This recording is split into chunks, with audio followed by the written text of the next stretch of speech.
जय श्री राम। बहुत बहुत स्वागत करता हूं आप सभी का अपने YouTube चैनल पर। मैं पंडित आशीष शर्मा। आज के इस वीडियो में हम आपसे बात करेंगे कि कर्क राशि वालों के लिए आगामी 3 महीने का समय कैसा रहेगा।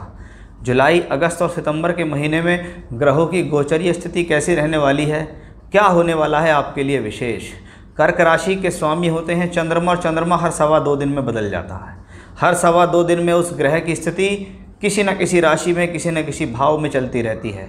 कभी वो सूर्य के निकट होता है तो कभी वो सूर्य से दूर होता है। कभी ये चंद्रमा अमावस्या का होता है जो आपकी मानसिकता को क्षीण करता है, कभी कृष्ण पक्ष का होता है तो कभी शुक्ल पक्ष का होता है। यानी ऐसे चंद्रमा के ऊपर ज़्यादा ध्यान ना देते हुए, क्योंकि ये तो एक जगह टिकाऊ नहीं है, हम अन्य ग्रहों पर ज़्यादा ध्यान देंगे जो इनके लिए राजयोग कारक, योग कारक, धन कारक हैं, या इनको किसी भी तरीके की परेशानी या हानि देख सकते हैं। क्योंकि यहाँ पर हम चंद्रमा के अलावा बाकी अन्य सभी 8 ग्रहों के बारे में विशेष जानकारी आपको देंगे कि जुलाई के महीने में 5 ग्रह ऐसे होंगे जो मंगल से लेकर शनि तक ये अपनी अपनी स्वराशि के अंदर होंगे। और एक बहुत बड़ा परिवर्तन जुलाई के महीने में होगा कि शनिदेव वापस कुंभ राशि से निकलकर मकर राशि के अंदर प्रवेश करेंगे, और ये शनिदेव यहाँ 12 जुलाई के प्रवेश करेंगे और 2023 तक, जनवरी तक, 17 जनवरी तक इसी राशि में रहेंगे। अब शनिदेव की स्थिति को आप थोड़ा सा समझने का प्रयास करिएगा।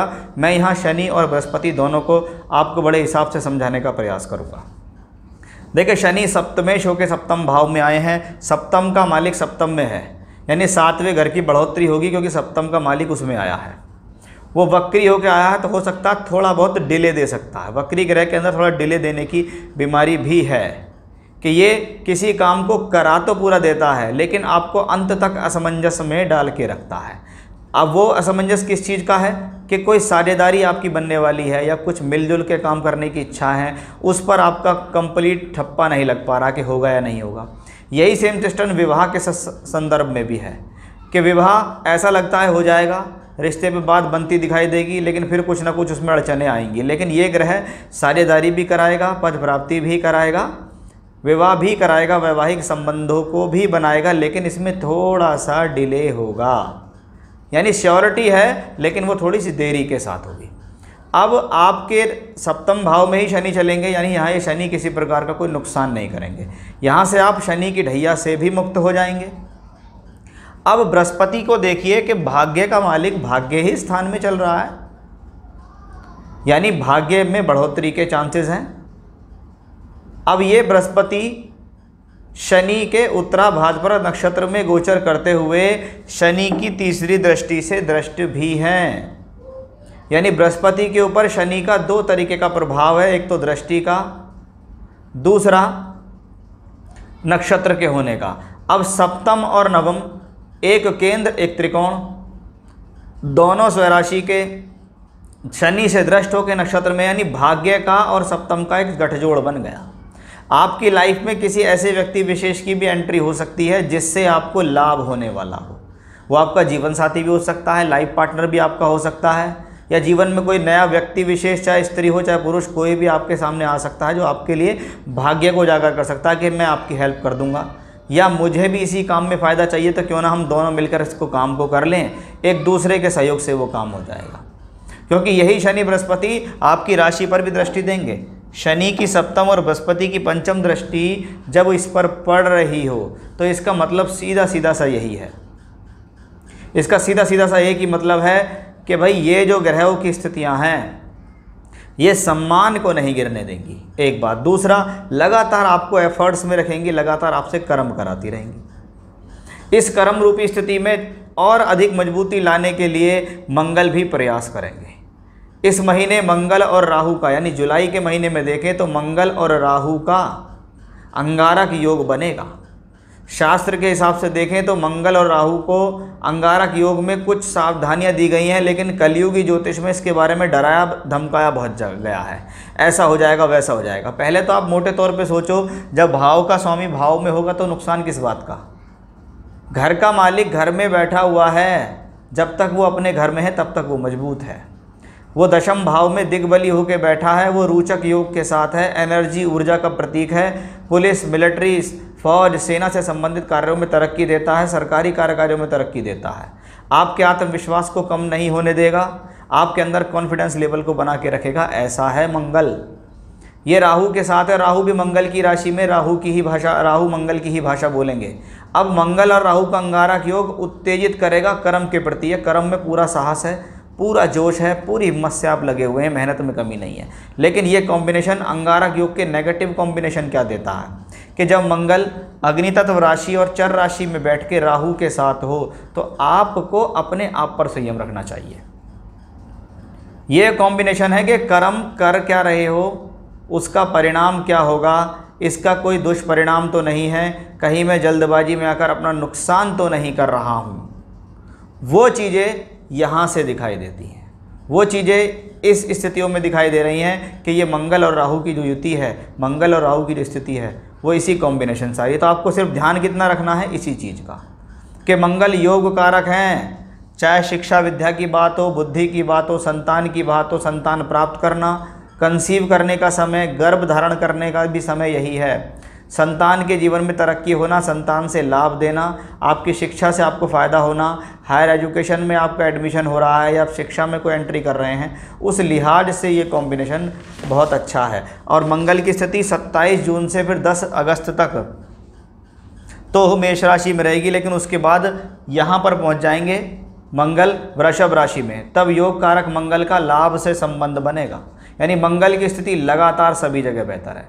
मंगल योग कारक होकर लाभ से बनेंगे, यानी धन, त्रिकोण, कार्य क्षेत्र सभी में तरक्की, लाभ से मिलकर लाभ दूसरे घर को दृष्टि देंगे, ये धन कारक योग है। यानी मंगल लगातार आपके लिए फेवरेबल है। बस आपको ध्यान एक चीज़ का रखना है, वो है आपकी जल्दबाजी और एग्रेशन। अब आप सोचने समझने का प्रयास कीजिए कि ये जो सूर्य बुध शुक्र की युति का योग है ये लगातार 3 महीने बनता दिखाई दे रहा है। सबसे पहले तो ये समझिए कि सूर्य बुध शुक्र की है क्या, इनको कहाँ का स्वामित्व प्रदान हो रहा है। देखिए सूर्य हैं दूसरे घर के मालिक, उनका काम है धन देने का। बुध आपके लिए खर्च, नुकसान, ट्रैवलिंग्स, अकस्मात होने वाली परेशानियों के लिए देखे जाते हैं कि टूर, ट्रैवलिंग्स, यात्रा, स्थान परिवर्तन, खर्च हो रहा है, फिजूल खर्च हो रहा है, ये बुध से आता है। शुक्र आपको सुख साधन देने वाले और लाभ देने वाले ग्रह, यानी सूर्य और शुक्र की युति तो बहुत अच्छी है। शुक्र सुख साधन देने वाले भी हैं, शुक्र लाभ दिलाने वाले भी ग्रह हैं। लेकिन एक स्थिति आएगी जब आप परेशान होंगे, ये महीना होगा अगस्त का। अगस्त के महीने में बुध, शुक्र और सूर्य की जो युति है ये द्वादश भाव में होगी कि द्वादश का मालिक द्वादश में, लाभ का और प्रॉपर्टी का मालिक भी 12वें घर में और धन का मालिक भी 12वें घर में। अब इतने 3 मुख्य प्लैनेट 12वें घर में पहुंच जाएं कि 12वें का मालिक 12वें घर में, तो टूर, ट्रैवलिंग, यात्रा, विदेश यात्राओं से फ़ायदे देने का योग है। यानी ये वो समय है जिसका आप इंतजार करते हो कि मैं घर से बाहर चला जाऊं, मैं दूर चला जाऊं, मुझे विदेश में जाके नौकरी मिल जाए, एक बार मेरा ऐसा काम हो जाए, कुछ भी हो जाए लेकिन यहाँ से लाभ मिल जाए। शुक्र भी यही कहता है कि चतुर्थेश यानी घर का सुख बाहर जा रहा है, लाभ भी बाहर जा रहा है, यानी कमाने के लिए बाहर जाने का योग। ये वो समय है जिसको हम कह सकते हैं सुख साधनों में वृद्धि करने के लिए पैसा खर्च किया गया। इन्वेस्टमेंट का हाउस है 12वां भाव, क्योंकि वहाँ धन का मालिक भी है। इसका मतलब अगस्त के महीने में कोई बड़ा खर्चा आपके जीवन में आ सकता है। वो खर्च फिजूल खर्च भी हो सकता है अगर आपकी दशा बहुत ख़राब चल रही है। आपकी दशा अच्छी है तो इस खर्च को करने से आपका भविष्य मजबूत हो रहा है। आपने कोई पॉलिसी ले लिया, आपने कहीं इन्वेस्टमेंट कर दिया, आपने कोई प्रॉपर्टी ले ली, कोई वाहन ले लिया, उसके लेने से आपको फ़ायदा। मान लो आपने ट्रांसपोर्ट का काम शुरू करना है, आपने कोई वाहन खरीद लिया, उसमें इन्वेस्टमेंट कर दिया, पैसा लगा दिया, उससे आपको लाभ मिलने का एक योग है। यानी सिर्फ अगस्त का महीना थोड़ा खर्च में के कारण आपको तनाव दे सकता है। अगस्त के महीने में आपको तनाव होगा पैसे के कारण, पैसे की खिंचावट और खर्च के कारण। अन्यथा कर्क राशि में सूर्य बुध शुक्र की युति बहुत अच्छी है और उसके बाद सूर्य बुध शुक्र की युति जो फिर से धन भाव के अंदर आएगी, यहाँ ये मजबूती ही देगी। इसको मैं खराब नहीं कहता, क्योंकि शास्त्रीय नियम है कि शुभ ग्रह धन भाव में हो। जैसे शुभ ग्रह नेचुरल कौन है? शुक्र है, बुध है, चंद्रमा है, ये नेचुरल, बृहस्पति, ये नेचुरल शुभ ग्रह हैं। ये अगर धन भाव में आएंगे तो किसी ना किसी साधन से आपको धन जरूर देते रहेंगे। जब ये यहाँ चलेंगे, सभी तरीके से ये बेहतर होंगे, लेकिन सिर्फ एक ये वाले कॉम्बिनेशन में होंगे।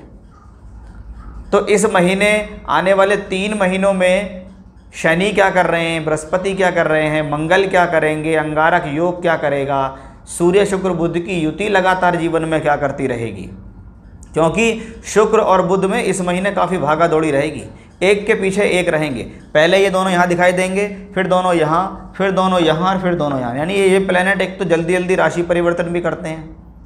पहले बुध चला जाएगा, फिर शुक्र आ जाएगा, फिर बुध चला जाएगा, फिर शुक्र आ जाएगा। लगातार बुध शुक्र की युति बनेगी।